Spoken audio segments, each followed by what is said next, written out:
Hey guys, Jack here, welcome back to the channel, hope you're doing well, and we have here the new Samsung Galaxy S22 Ultra. Samsung have just released this and we're going to take a look at their new flagship for the year of 2022. So nice they're matching up S22 and the year. So you can see a nice simple design on the front, we've got the S and the 22 embossed there.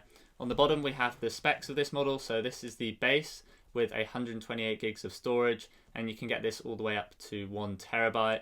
And this one has 8 gigs of RAM.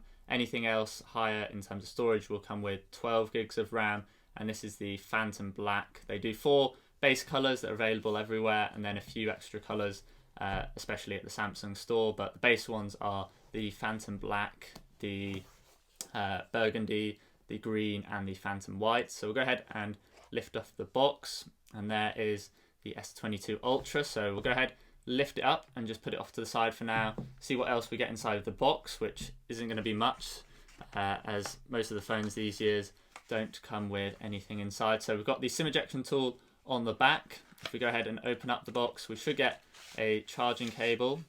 So there is the Type-C to C charging cable, and this will be about 3 feet or a meter long. So you get that in the box, and then just some paperwork, and that's it. No headphones, no charging brick, so if you do need to get one, I'll leave some links down below. This supports up to 45 watts of charging. The S22 regular only supports 25, and the Plus also supports that 45 watts. So not much in the box. You're paying a lot of money, around £1,150 in the UK or $1,200 in the US, and you don't get a charging brick, but that's the world we live in now. So we'll go ahead and peel off the plastic.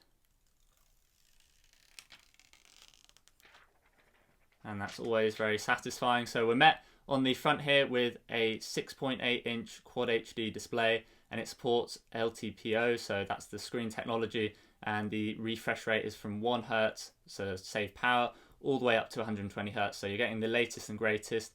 And they've even improved the brightness this year, so up to 1750 nits, so great for outdoor viewing, and you have a special outdoor mode just for that. We'll go ahead and take a look around the rest of the phone. So on the back, we've got some more plastic that we can peel off.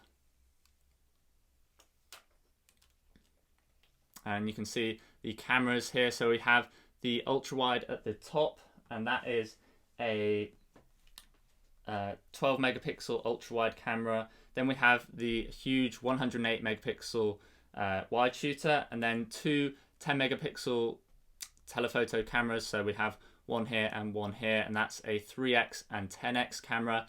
And then we also have some LiDAR there for, we have Bixby talking, so we'll go ahead and hopefully that will silence if we use the volume buttons. There we go. So we can carry on talking about the phone without being interrupted. So as I said, you've got the 4 cameras on the back there, along with the LiDAR and then the LED flash. Just Samsung down here, and you can see that Phantom Black really does a nice job of hiding any fingerprints, so you can put your fingers on there and you won't get any greasy marks. So nice color to choose. On the side here we have the power button with the volume rockers, so both on the same side. On the left hand side you don't have anything apart from some antenna breaks here and here. Along the top, again another antenna break and then a microphone hole there. On the bottom we have again antenna breaks, the SIM tray there, a microphone, the Type-C port at the bottom, and then the speaker. And we also have the S Pen. It's new to the regular S line, so no longer a Note. This is now a S series phone with an S Pen. So you can slide that back in there. And then, as I said, on the front, you've got that gorgeous 6.8 inch screen, 1 to 120 Hz. And you can see we're greeted by the setup. So we'll go ahead and set this up. If you want to see how to set it up, I'll leave a link in the top right there. But we'll come back once it's all set up. Alright, so that's the Samsung Galaxy S22 Ultra all set up. Again, video in the top right there if you want to see how to do it. But we've landed here on the home screen, and we'll take a quick look around the phone. So if we go ahead and just lock it with the power button on the side, you've got the double tap to wake feature, and then the fingerprint scanner here, nicely placed, so not too low down like this where you're stretching your thumb. It's nicely placed, and it is the 2nd generation ultrasonic sensor from Snapdragon, so it is nice and quick, also larger. So if you're coming from an S20 or before, it's a larger sensor that's also quicker. If you're on the S21 already, then it is going to be the same experience. In terms of the pre-installed apps, you can see here we've got a Samsung folder by default.